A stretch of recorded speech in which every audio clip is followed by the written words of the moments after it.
Bulan Ramadan membawa berkah bagi bisnis Pegadaian karena saat bulan Ramadan permintaan gadai emas justru meningkat. Sejak periode Januari 2021 hingga jelang Ramadan 2021, PT Pegadaian Persero telah menyalurkan omset sebesar 46 triliun rupiah. Tren bisnis gadai selalu meningkat saat Ramadan. Hal ini dipengaruhi meningkatnya kebutuhan masyarakat untuk membeli barang. PT Pegadaian menyatakan bisnis gadai emas masih menjadi andalan perseroan.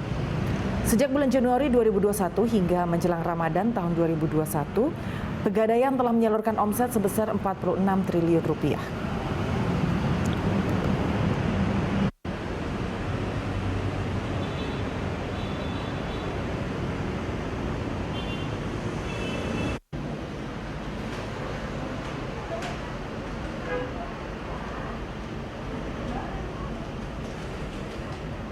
Antria B. Dan untuk mengetahui update terkini, kita telah bergabung dengan Said Masyur dan juru kamera Veriska Immanuel dari kawasan Senen, Jakarta Pusat. Ya, silakan Said, seperti apa perbedaan omset di Pegadaian pada waktu pandemi tahun lalu dibandingkan dengan tahun sekarang, khususnya saat bulan Ramadan?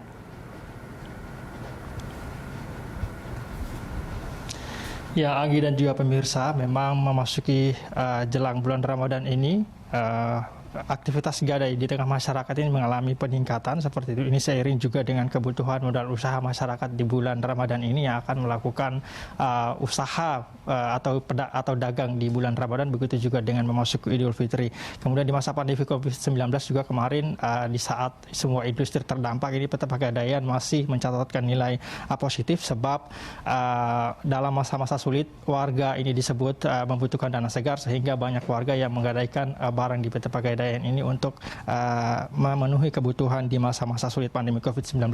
Dapat kami informasikan bahwa saldo pinjaman Pegadaian secara year on year ini dibanding tahun sebelumnya itu tumbuh 20,3%, dan sejak bulan Januari 2021 hingga menjelang Ramadan ini atau April 2021 ini, produk gadai di PT Pegadaian telah menyalurkan omset sebesar 46 triliun rupiah. Kemudian adapun untuk produk gadai, kinerja rekening aktif Pegadaian sampai dengan 13 April 2021 secara year to date itu tumbuh sebesar 6,49%. Kemudian jumlah nasabah yang sudah bertransaksi produk gadai di PT Pegadaian Indonesia sepanjang tahun 2021 ini itu sudah mencapai 12 juta nasabah. PT Pegadaian mencatat omset tahun lalu ini sebesar 160 triliun. Adapun untuk tahun ini PT Pegadaian menargetkan omset bisa dicapai yaitu sebesar 185 triliun rupiah.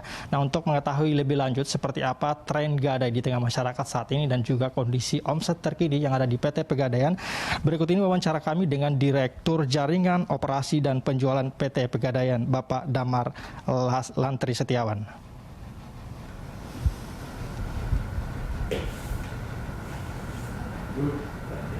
Antria B4.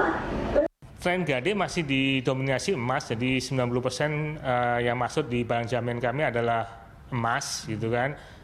Karena apa? Emas ini sangat simpel dan masyarakat Indonesia dengan budaya emas itu sudah kuat gitu loh. Jadi kalau punya duit sedikit, dia menabung. Apalagi di Pegadaian juga mempunyai tabungan emas, produk tabungan emas, sehingga masyarakat itu dengan mudahnya untuk menabung di Pegadaian, baik secara offline datang ke outlet maupun secara digital. Jadi karena Pegadaian punya digital, sehingga masyarakat ini menabung emas sangat mudah, dalam 0,01 gram bisa nabung, dan itu pun sewaktu-waktu bisa digadai, sewaktu-waktu bisa dijual, sewaktu-waktu bisa diuangkan. Itu jadi sangat simpel sekali. Dan untuk pandemi ini kenapa gadai kami masih tumbuh, karena masyarakat di samping kami di offline kami, di outlet kami melakukan protokol COVID yang sangat ketat, kami juga mempunyai fasilitas untuk menebus, menyicil, minta tambah itu lewat digital. Jadi masyarakat nggak usah datang ke Pegadaian, mereka dengan aplikasinya bisa bertransaksi dengan Pegadaian. Ini sangat membantu sekali. Dan peningkatan kami, masyarakat yang paham digital ini semakin hari semakin Kendati demikian, PT Pegadaian ini memang memprediksi kondisi ini akan berbalik saat memasuki atau menjelang Idul Fitri, di mana jelang Hari Raya Idul Fitri ini nantinya akan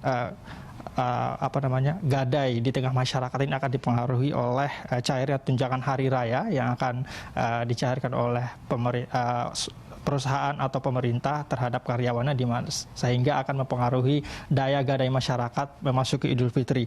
Dan juga barang-barang perhiasan yang selama ini digadai oleh PT Pegadaian ini kemungkinan akan banyak ditebus oleh masyarakat karena akan digunakan dalam kebutuhan Idul Fitri nantinya. PT Pegadaian Indonesia memprediksi ini akan turun 2 hingga 4% dari yang sebelumnya. Anggi.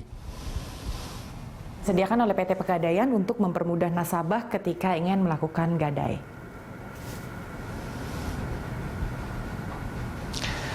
Untuk menjaga tren positif PT Pegadaian ini memang ada beberapa inovasi layanan yang dilakukan oleh PT Pegadaian ini, seperti diantaranya gadai harian, kemudian cicil perhiasan, dan juga gadai efek. Nah, untuk gadai harian ini sendiri merupakan pinjaman yang berupa uang senilai dengan maksimal Rp1 juta dan bunga yang dapat dibayarkan itu setiap harinya hanya Rp900. Ini memang dianjurkan atau sangat cocok bagi UMKM yang memiliki perputaran uang yang sangat cepat dan juga membutuhkan bunga harian yang rendah. Kemudian untuk cicil perhiasan, ini merupakan sebenarnya ini inovasi yang sudah cukup lama sebenarnya, dan ini merupakan aplikasi pegadaian digital namanya cicil perhiasan, di mana warga dapat mencicil perhiasan dengan menggunakan tabungan emas sebagai jaminannya. Kemudian yang terakhir adalah ada namanya gadai efek. Nah, gadai efek ini nantinya akan dilayani oleh PT Pegadaian bagi warga yang memiliki surat berharga atau saham sebagai alat gadai, di mana namun hanya untuk beberapa saham-saham yang masuk dalam saham-saham dari perusahaan, maksud kami yang masuk dalam kategori LQ45 atau saham-saham terbaik di pasar modal yang ukuran utamanya adalah likuiditas. Demikian kami kembalikan ke Anda, Anggi. Terima kasih Said untuk informasinya, selamat bertugas kembali untuk Anda. Pemirsa, itu tadi laporan dari rekan kami Said Masyur dan juru kamera Feriska Immanuel langsung dari kawasan Senen, Jakarta Pusat.